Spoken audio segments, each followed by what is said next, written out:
Good evening and welcome to our series of Theology of Healing. This is our second talk, and tonight we are really delighted to have the Reverend Dr. Gillian Straine, who is known to the people of our parish. Gillian is Associate Priest at St. Paul's Knightsbridge.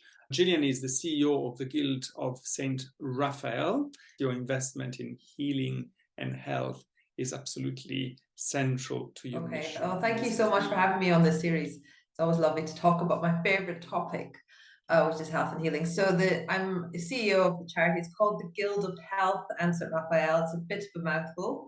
It's been around for over 100 years. It was started by Percy Dearmer, amongst others, a famous Anglican liturgist and scholar. And it was started at a moment of history where some people felt the church had strayed away from its mission to offer health and healing, which goes right back to the very beginning of the church. It goes right back to Jesus's own healings and Jesus' mandate to his disciples to do just two things: make new disciples and heal. It's in all Gospels. It's ratified in his life. It's particularly ratified by the resurrection. You know, we have to bring to God our healings and sufferings because we know they're healed within the resurrection, and is there in the very early history of the church. So some scholars have even argued that it was the healing ministry of the church which grew the church exponentially in the first few hundred years. There was lots of different healers going around, but what Christians did, which was radical and new and different, is they went to the sick. So lots of other healers, they might give you an amulet or a magical potion or wave their hands. Christians copied Jesus. They took on board the parable of the Good Samaritan, and they went to the ill and touched them, which was crazy at the time, prayed for them. And it was that kind of dedication to the poor which drew people to the church. And in the early centuries, the Emperor Constantine decreed at one of the big councils of the church that all cities must have hospitals attached to monastic communities. So healing and health has been at the heart of the Christian faith for so long, but it has gone through an up and down history about how much the church pays attention to it. And in around 1905, a group of people got together and began the Guild of Health, which was to promote the healing ministry to the church, work with medical healthcare professionals. Then, because it's a church organization, there was a schism, a falling out in the first few years, and the Guild of Raphael formed with a much closer attention to the sacraments of healing, much closer ties to the Catholic part of the Anglican Church. They didn't fall out with each other, so they interrelated to each other, but they came back together in 2014 as a Guild of Health in St. Raphael. The objectives of the charity hasn't changed. It is to promote the healing ministry, work with churches, and work with science and medicine as well, to bring the two together. From what you say, the mission of the church to heal was understood essentially in terms of charitable activity. But what about the activity which the Gospels think Jesus did perform, which is miracles, curing people, but curing people not just through medicine, but through prayer and giving them health back? What has become of the miraculous activity of curing the sick, which seems to have been entrusted to the church by Jesus, but seems also to have disappeared very early on? Well, the healing ministry we talk about in the Guild is directly related to the person of Jesus Christ, most notably in his life, death, and resurrection, and the promises we have through that. Healing is to be understood as something that's possible in this life, but ultimately it's what we gain beyond death when we're fully reconciled. So healing, as I know you covered in your earlier lecture, Luigi, it can be miraculous, it can be that instantaneous, but the fact is that doesn't appear to happen all the time. I've seen miraculous healings, but they don't always happen. So I think when talking about the healing ministry, we live in a genuinely tense place, and we have to be comfortable with being uncomfortable, or we have to have a way to deal with the uncertainty of going to people and praying for them, praying naturally and quite rightly for them to get better, but also knowing that it might not work out the way we perceive it, and God's plan might be something greater. So right now, I'm desperately praying for a miracle for a friend of mine who's desperately ill with pancreatic cancer, while also knowing that probably it's, it might happen, but it probably won't. But my faith is that God is with him right now through the pain and suffering he's going to, and he'll be ultimately healed. Now, it is related to the healing miracles of Jesus, and I think it's important to understand the healing miracles in two separate but interrelated ways. They tell us that, first of all, he was compassionate. It wasn't like he was some kind of Palestinian superhero shooting out rays from his magic hands, making everyone better, as if it did. He saw, he heard, he listened, and he was often moved to tears, and he showed compassion to them. So there's something about this, the healing miracles show us something of the nature of God, that God is moved by our suffering, and there is a will to be closer to us and to reconcile us. The healing miracles also showed that he was the Messiah that they've been waiting for. So it's related to the prophetic texts around the person who will come and save the nation of Israel. And it was expected, particularly in the writings of Isaiah and Jeremiah, that you will spot this person, this Messiah, because he will do things like healing. So the healings demonstrate who Jesus was as a unique individual, man and God. They also, because so often the healing miracles in presence of Jesus were about the forgiveness of sins as well. And the Greek word there is often used as sosos, which can be translated either as healing or salvation as well. So they demonstrate to us something of the power of God to reconcile us with our brokenness from him. So the healing miracles teach us that. So they're very powerful for understanding the person of Jesus.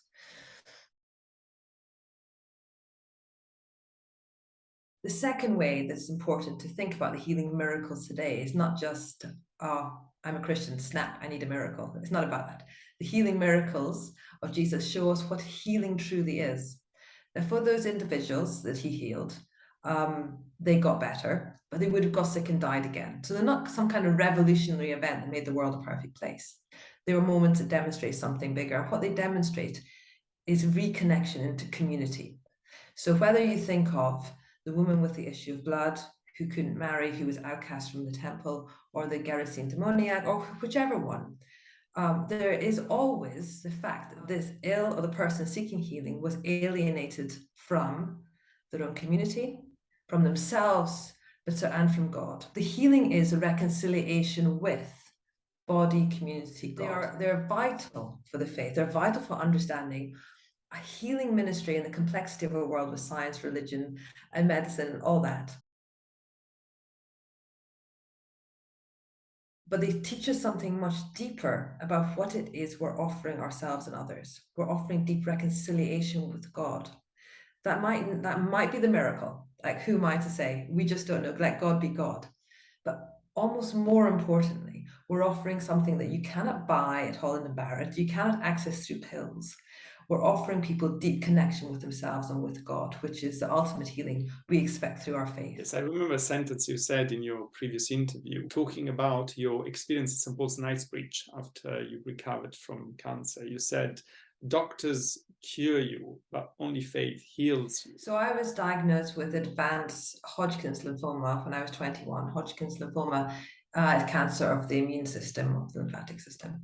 And I went through 6 months of chemotherapy with the threats to fertility that brings, but ultimately the threat of death. It's one of the most survivable cancers. I had at that time an 80% survival rate, which didn't cheer me up at all, because I worried about the other 20% really. So I'm not sure how much statistics can bring a kind of a sense of peace at this time.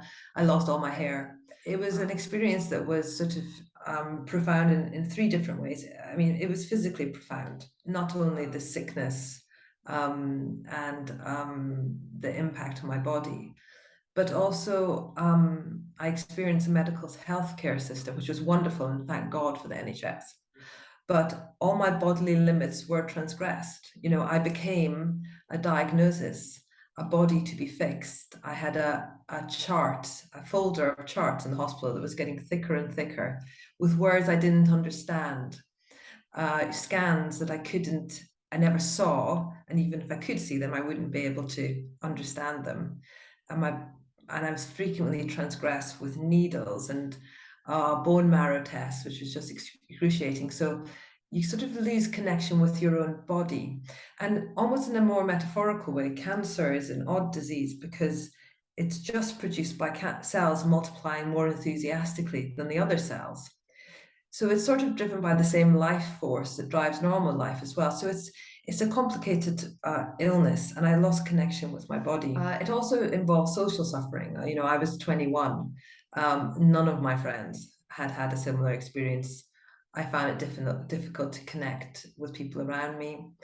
My parents that looked after me, you know, I'm now a parent myself, so I understand more deeply what a terrible thing it is for your child to be facing such suffering. And but I'm also, you know, good Scots, didn't talk about it. So it was a deeply isolating social experience as well. And also it was an existentially difficult period as well, because I was 21. This was not in my plan. You know, my plan was to go and do a PhD in physics and do a bit of traveling. You know, this hadn't crossed my horizon whatsoever. So I suddenly found myself having an enormous crisis of who I was. And I didn't recognize it at the time. But now I can look back and dress it up with nice theological language. So it sounds all neat. It really wasn't neat. But now I would reflect back and say that what was happening is that I've always had an instinct faith in God, just always been able to sense God in my life. It seemed incredibly natural to me. But how on earth could I reconcile my faith that God created me in my mother's womb, that I was carved in the palm of God's hand, with this disease that was going to... How could I reconcile these two things? How could I make sense of it all? And much later, I came across a writing of Simone Weil, who's a French philosopher, and she talks about affliction, which is caused by physical suffering, social suffering, and psychological suffering. And she wrote that this is a type of suffering that leaves a trace upon one's soul. And you know, Luigi, when you read something, you're like, that's it. That's what happened. Because when I came out the other end of brilliant medical system that got me cured, I found myself wandering around London and, you know, worshipping at St. Paul's Knightsbridge and generally having a bit of a breakdown because I had changed fundamentally, physically, spiritually, psychologically in my experience. I no longer fitted in my life. I was trying to live like, you know, the kid's toy with the kind of, you put the square through the square hole. I was like trying to shove myself back to the hole I used to fit quite nicely in, but I didn't fit anymore. And the more I shoved myself into what I thought I was supposed to do with my life, the more it was hurting me. So I realized that I had changed. And for me, the healing journey was finding out that what that trace upon my soul was, or who I was now, given this experience as well. With you, we have the possibility of talking about the healing ministry of the church, not just in general, but with reference to our own community, to St. Paul's Knightsbridge. So can you tell us what was about St. Paul's that made it the instrument of God's healing in your life? So I think it's a number of things. First of all, like Father Allen, from a Presbyterian background, and I have much to be grateful for my Presbyterian background, not least being raised amongst fearsome preachers and community-minded people. But what I discovered in St. Paul's Knightsbridge was a beauty of worship that I hadn't seen before. And I was also at a point in my spiritual faith journey where I was getting over quite an anti-Catholic background. And once I was able to get over that, you know, get over the smells and bells and calling priests father, things like that, it was like the clouds had cleared. And beautiful sermons and theologies are really important. Clever words don't get to the heart of the problem. And what happens when you're in the presence of music, beauty, there's an unselfing that happens. You stop thinking, and maybe God can get to work in a different way. And I think through the worship of St. Paul's Knightsbridge, I was able to access a lot of the pain that I'd been covering up with clever words and thoughts and books and all the rest of it, and was able to do a bit of lamenting. I remember sitting, actually, I'm sure it was a really hot day, but it was Good Friday. And I sat and I just cried through the whole service. I just sat there and I was properly pissed off that I'd gone, and for the first time was really angry and cried and let it all out. And the vehicle for that was liturgy, music, and beauty. So I think that was important. It was the group of friends I found there, and the importance of the healing I found through people who were fun, open, real. One of the Greek words for healing we translate in the New Testament, therapio, which sounds a bit like therapy. And actually the importance of companionship when people are on healing journeys. And I think what I found in St. Paul's Knightsbridge was it's a place to tell my story, have my story heard, and to be with a group of other kind of fellow pilgrims, weary wanderers, people getting it right, people getting it wrong together that I hadn't discovered before. And that's huge. I think a huge part of the healing that churches can offer is just being able to turn up and people say, how are you? And actually listen to the answer. Enormously healing. Even before the first hymn is struck up, there's healing that can go on in our church communities. Accessing the pain. Why would one want to access it? There's a real danger in not accessing it, because pain and suffering have a physiological impact on our body. Existential, spiritual pain can have a measurable impact on the body in terms of our immune system and in terms of how we store tension. Physical therapies are enormously important in recovering from psychological trauma. Our belief as Christians is that we're not just, these bodies aren't just inconvenience vehicles for our soul, which will eventually be able to escape and go back to God and everything will be fine. We were created mind, body, and soul, and actually what happens to our bodies impacts on our spiritual lives as well. So I think a holistic approach from a Christian perspective is really important in letting it out. I think also further, we're actually just copying Jesus as well. You know, on the cross, in pain and suffering, he cried out, why is this happening to me? And presumably, depending on your theological model, he must have known. But what that, an interpretation of that cry of dereliction is that is the expression of pain is important within journeys which are moving towards wisdom and towards God. There's something important about communicating it. And interestingly, we have these things called mirror neurons in our minds, which fire if somebody's listening to us, and that raises my feel-good hormones and will boost my immune system. So something very physiological as well about it.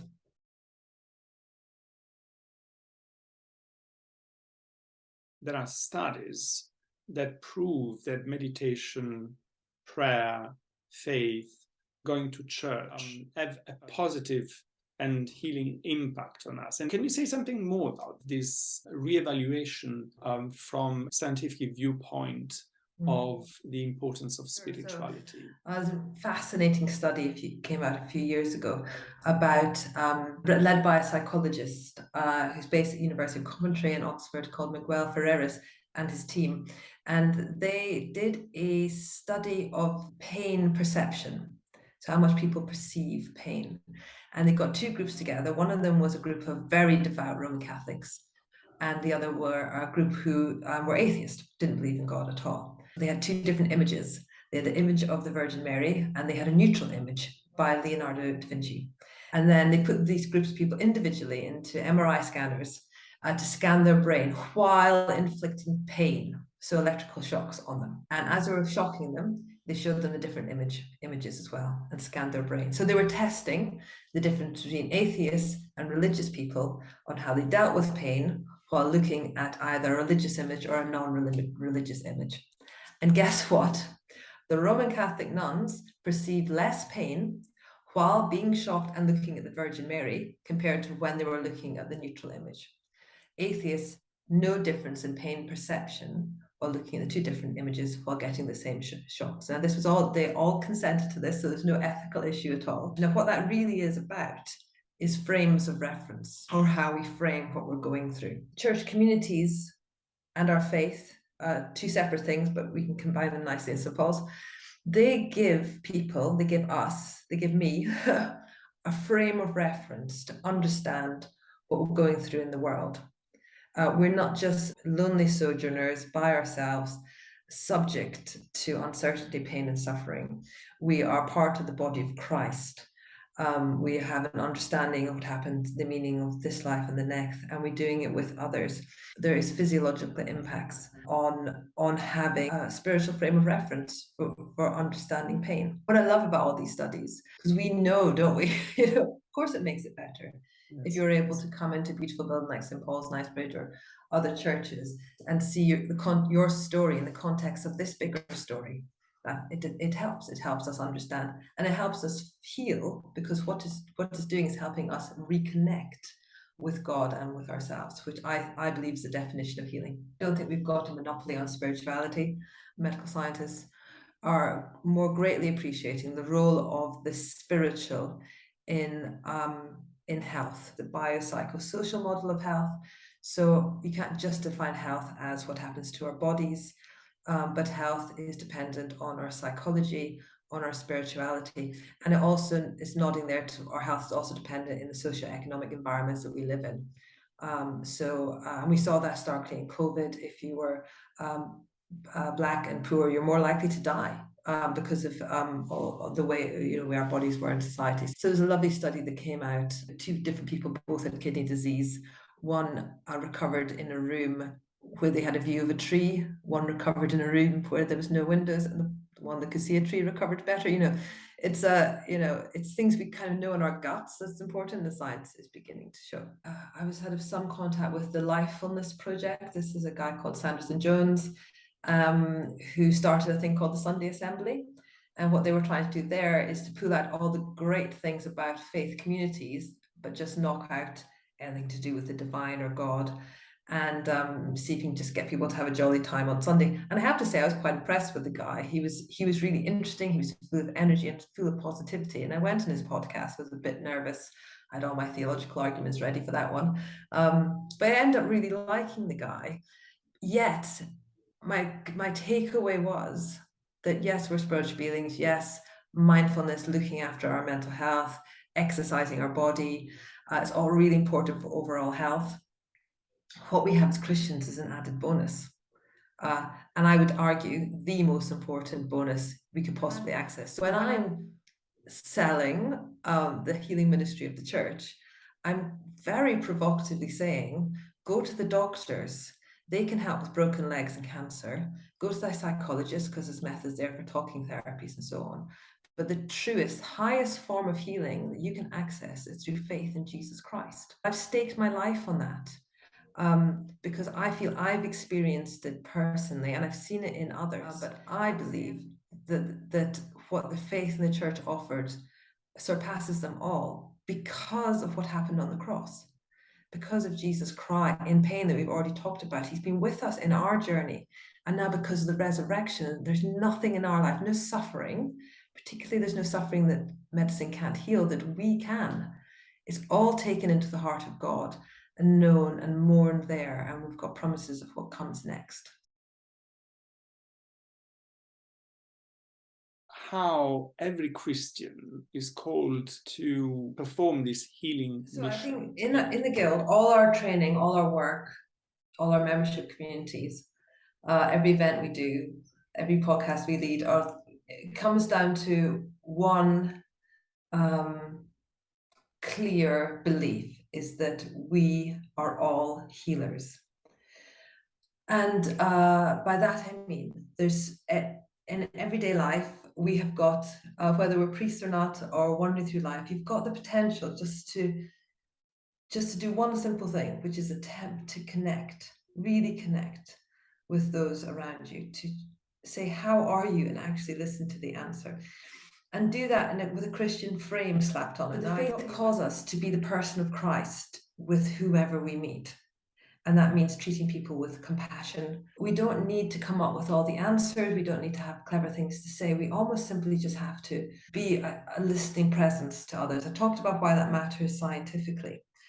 You might have experienced as well of there's people in your life you go to when things are going wrong, because you know that they'll listen to you, and that sort of ratifies the importance of deep listening. In the Guild, what we do, all our work is bound up with 3 values. The first is compassion, the second is inspiring, and the third is empowering. And by compassion, we don't take a position that we are sort of the experts in all this, but we are also seeking our own healing as we go along the way. So we're doing this with everybody else, and we seek to inspire other people through training to do this well, and empower them to go into the community doing it. And that empowering is about simply believing. It's a simple faith kind of thing. Simply believing that each person is loved and valued by God, that prayer makes a difference with them, and to value them. And that itself is deeply healing for the people we meet along the way. So it's a ministry for everyone. And it's also profoundly missional. I think in the church we've got lost in recent years with the drive to increase numbers. I think there's an anxiety in the church about doing that, because pastoral ministry, praying for people, coming alongside, doesn't produce the results quick enough. And that's probably true, because it's a tougher ministry. It does take longer, and what you're doing is nurturing relationships. But growing a church through pastoral ministry, being the person of Christ to people you meet along the way, doesn't get quick results, but what you get is depth. You create a community where people feel listened to and people feel connected with. Thank you very much, Gillian. This has been really, really helpful. And we are very fortunate at St. Paul's to know that we can benefit from all this wisdom about health, healing, and spirituality from you. Thank you for having me.